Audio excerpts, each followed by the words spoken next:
Hello everyone, आप सभी का स्वागत है हमारे यूट्यूब चैनल पर।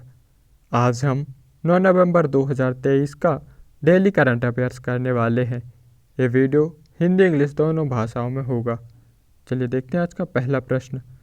आज का पहला प्रश्न है, पहली Bharat America defence acceleration ecosystem जिसे इंडेक्स एक्स कहा जाता है, इसकी निवेशक बैठक किस शहर में आयोजित की गई है? इसका सही आंसर है नई दिल्ली में। पहली Bharat America defence acceleration ecosystem Indus x निवेशक बैठक दिल्ली में आयोजित की गई है। इस दौरान Indus x educational series Gurukul का शुभारंभ भी किया गया है। अगला है, राष्ट्रीय मानवाधिकार संस्थानों के 14वें अंतर्राष्ट्रीय सम्मेलन का आयोजन किस देश में किया गया है? इसका सही आंसर हो जाएगा डेनमार्क। डेनमार्क में राष्ट्रीय मानवाधिकार संस्थानों की बैठक का आयोजन किया गया है। राष्ट्रीय मानवाधिकार आयोग के अध्यक्ष न्यायमूर्ति अरुण मिश्रा ने डेनमार्क के कोपेनहेगन में राष्ट्रीय मानवाधिकार संस्थानों के 14वें अंतर्राष्ट्रीय सम्मेलन को संबोधित किया है। डेनमार्क की राजधानी है कोपेनहेगन। अगला है, भारत इथोपिया संयुक्त व्यापार समिति के 6ठे सत्र का सफलतापूर्वक आयोजन किस देश में किया गया है? इसका सही आंसर है इथोपिया में। भारत इथोपिया संयुक्त व्यापार समिति जेटीसी के 6ठे सत्र का आयोजन 6 से 7 नवंबर के बीच अदीस अबाबा इथोपिया में किया गया है। अगला प्रश्न, प्रश्न क्रमांक 4, भारत ने किस देश के साथ चिकित्सा उत्पाद विनिमयन और चिकित्सा उत्पाद बढ़ाने के सहयोग पर हस्ताक्षर किए हैं? इसका सही आंसर है नीदरलैंड। भारत और नीदरलैंड ने हेग नीदरलैंड में चिकित्सा उत्पाद विनियमन को बढ़ाने के लिए सहयोग करने और दोनों देशों के लिए चिकित्सा उत्पादों और स्वास्थ्य सेवाओं की गुणवत्ता बढ़ाने के लिए इस पर हस्ताक्षर किए हैं। अगला प्रश्न है, केंद्रीय रसायन और उर्वरक राज्य मंत्री श्री भगवंत खुबा और नीदरलैंड के स्वास्थ्य कल्याण मंत्री खेल मंत्री श्री अर्नस्ट कुइपर्स के बीच इस MOI पर हस्ताक्षर हुए हैं। देखते हैं अगला प्रश्न। अगला प्रश्न है 5, भारतीय वायुसेना का दस्ता किस देश में एयर शो में भाग लेने के लिए गया है? सही आंसर है दुबई।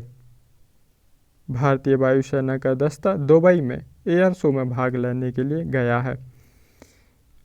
यह एयर शो 13 से 17 नवंबर के बीच में होने वाला है।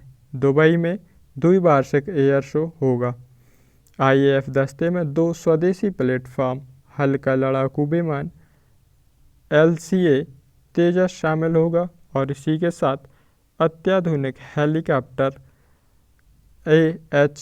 ALH ध्रुव भी शामिल होगा।